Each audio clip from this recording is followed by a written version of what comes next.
What is cracking, coming to you live from Rwanda. Still out here, gonna be out here for a couple more days or another week. And today, I'd like to talk to you about the difference between the majority and, the top 5, 10, 1%. So the difference between the majority and the minority, like the people that do the best in life and the majority of people, is just thought.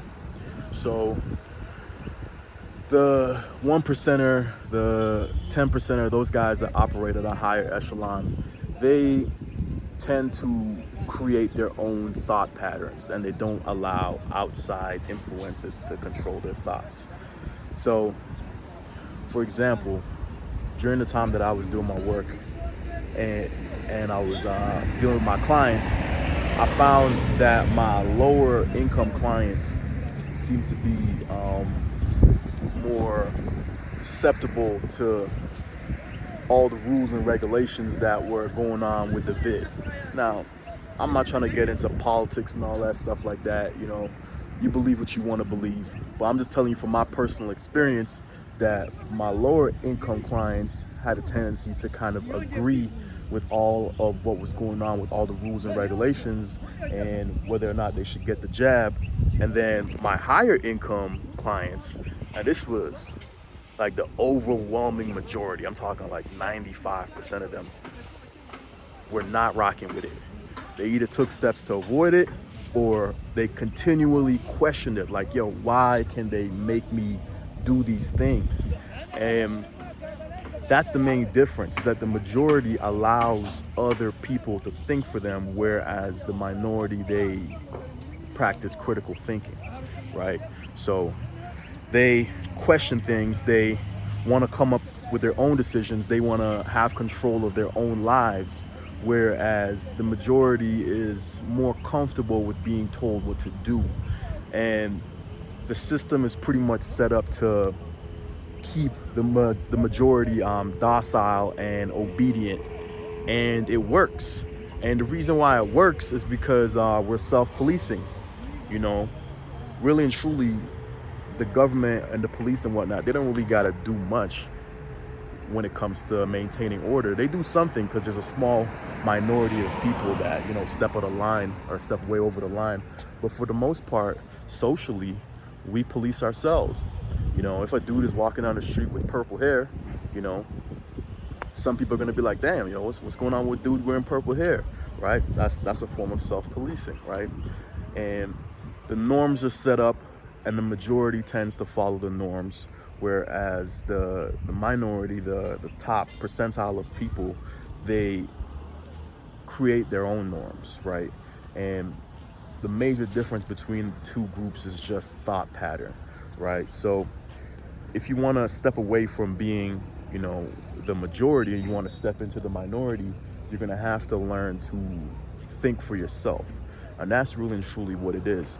If you've been watching my videos, you've been seeing that I put a lot of emphasis on thought, because that's really all it is.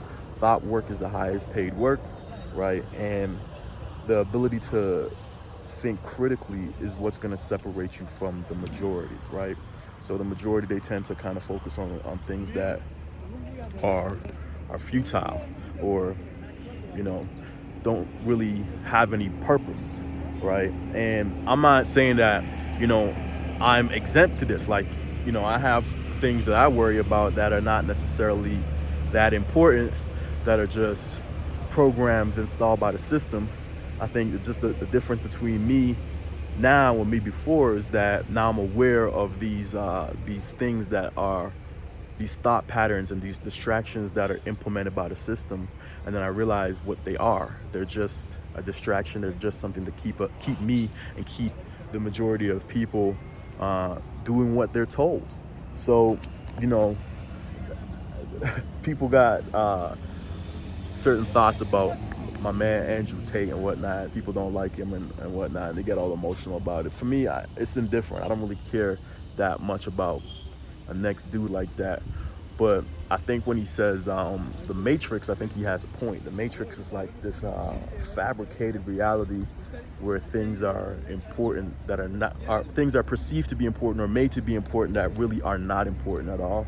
Like, you know, I don't care who Bad Bunny kissed, you know what I mean? And I don't care which celebrity's dating who.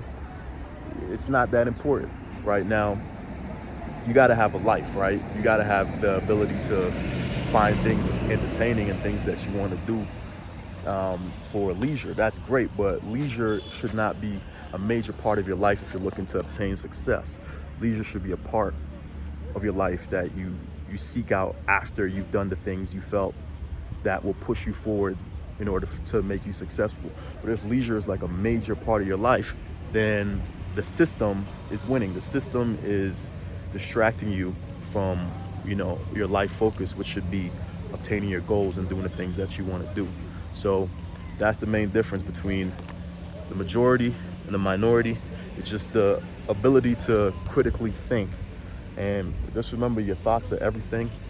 You become what you think about most of the time. These bugs are killing me. You become what you think about most of the time, but everything is thought. Once you figure that out and you learn that and you focus on that, then you can separate yourself from being part of the majority, unless you want to be part of the majority. You know what I mean? Like that dude from The Matrix, I forgot his name, but it was a character. He didn't want to have his mind freed because it was easier being, you know, a part of the system. And that might be what some people prefer. But if you're watching this video and you're paying attention to me, you're probably not one of those people. Anyways, thanks for watching, guys. I'm out. Beautiful Rwanda. We're out here another week or so. Peace.